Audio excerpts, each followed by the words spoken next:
I think a lot of people have indoor plans, and if you don't, you got to rearrange some things because the rain, it's already inbound to Northeast Ohio, so Russ included.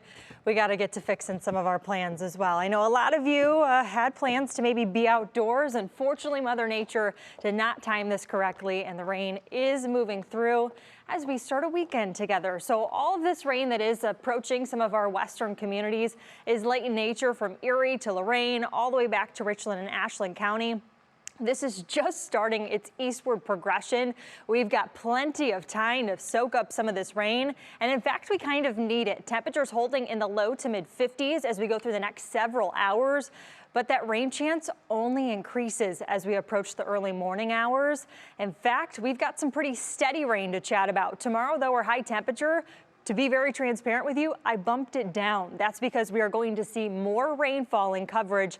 I think that break I was talking about becomes slimmer and slimmer as we head through the afternoon. Newest model data bringing in more rainfall as we head through the middle of the day.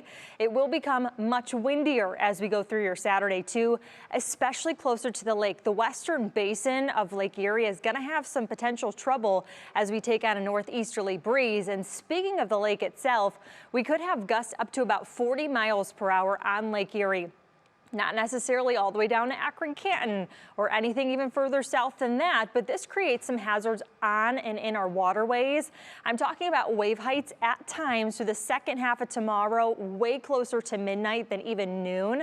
We could have wave heights at about 10 feet or even higher at times. There's a gale watch posted. We were chatting earlier in the newsroom. I know some of you are very lucky to have a boat, and if you haven't taken it out tomorrow morning, maybe the go-ahead. Jake Crawford and I were really fine-tuning some of his weekend plans. The water temperatures in the low 60s right offshore of Cleveland. That's set to change as the weekend goes through, and that's because we've got more churning to take place.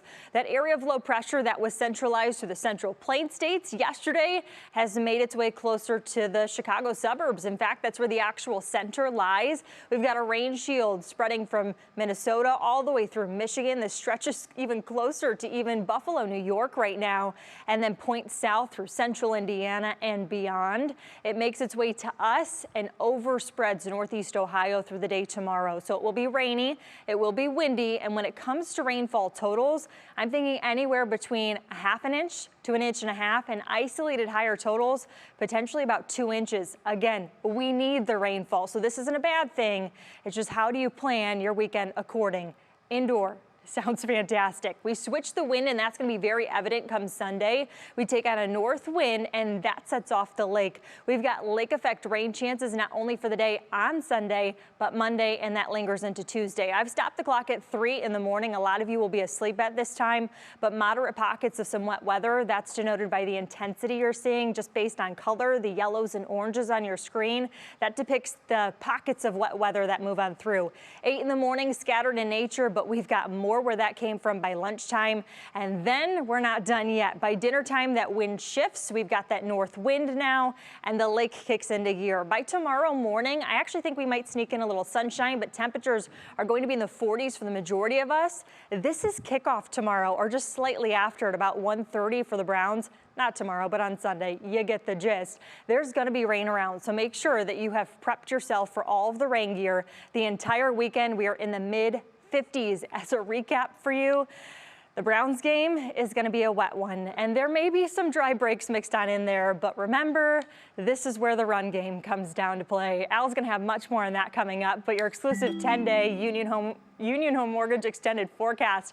We're in the low 50s by Monday. If you're looking for days to get outside, Wednesday and Thursday, and potentially on Friday looks a little bit better too. A rain chance by next weekend, though.